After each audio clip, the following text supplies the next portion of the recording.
پاسبان حرم سار الله، ای علمدار ابا عبدالله، بسم الله دور محمل قدم بزن،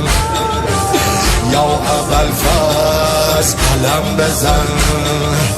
روشنای شب تارم قمر بنی به تو گرمه دل زینب پسر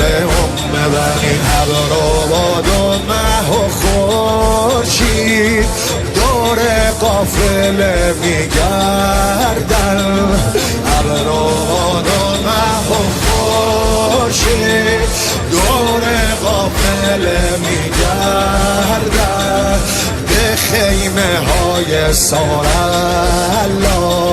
عرض ارادت میکردن، عرض ارادت میکردن. یا عبدالله یا حسین حسین یا عبدالله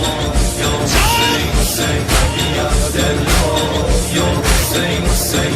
یا عبدالله یا حسین حسین. دومین پیامبر آل الله، ای مؤذن ابا عبدالله، بسم الله شبه حیدر اذان بگو، علی اکبر اذان بگو، از ازل تا به قیامت به خدای فاطمه مثل خورشید میدرخشد، بچه های فاطمه یک به یک از راه رسید.